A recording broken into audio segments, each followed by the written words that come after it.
میرا سوال یہ ہے کہ اگر سگا بھائی زکوٰۃ کا مستحق ہو تو اس کو زکوٰۃ دے سکتے ہیں؟ ہاں جی، اگر سگا بھائی اگر مستحق ہے یا سگی بہن ہے، خالہ پھوپھی وغیرہ ہیں تو ان کو بالکل دے سکتے ہیں، جبکہ یہ ہاشمی یا سید وغیرہ نہ ہو یا وہ نہ ہو، علوی نہ ہو، تو ان کو بالکل زکوٰۃ دے سکتے ہیں، بلکہ زیادہ ثواب ملے گا، صلہ رحمی کا بھی ثواب ملے گا۔ اگر ایسا ہو نا کوئی قریب رشتہ دار، تو اس کو اتنی زکوٰۃ دے دی جائے کہ وہ خود اپنے پاؤں پہ کھڑا ہو جائے، وہ کاروبار وغیرہ کر لے، اتنی رقم دے دی جائے تاکہ آئندہ سال جو نا یہ خود زکوٰۃ نکالے۔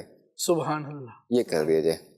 اور ایسے ہیں واقعات کہ اس سال جن کو زکوٰۃ دی، اگلے سال وہی بندہ زکوٰۃ نکال رہے، واہ واہ واہ، یا یہ ہے کہ ایسا بھی ہوا کہ جسے اس سال زکوٰۃ دی، اب اگلے سال یہ زکوٰۃ کا حقدار نہیں ہے، مگر اس سے اگلے سال وہ زکوٰۃ نکال رہے، تو ہم دیں تو اتنا دیں، اس کو پاؤں پہ کھڑا کر دیں، یعنی اس کو محتاج نہ رہنے دیں۔ کیونکہ دعوت اسلامی بھی کہتی ہے نا یہی کہ پہلے آپ جو اپنے قریبی رشتہ داروں میں دیکھیں کہ جو زکوٰۃ کے حقدار ہیں، جو بیچارے غریب ہیں زکوٰۃ کے حقدار ہیں، پہلے آپ ان کو زکوٰۃ دیں، یا ثواب اس میں زیادہ ہے۔ جو دعوت اسلامی جو ہے وہ ثواب کمانے کا ذہن دیتی ہے، تو ثواب آپ جو ہے نا وہ ان کو دیں زکوٰۃ، وہ ثواب زیادہ کمائیں۔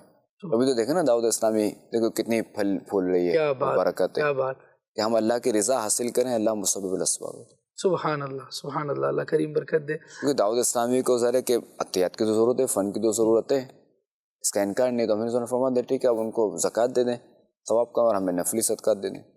سبحان اللہ، سبحان اللہ۔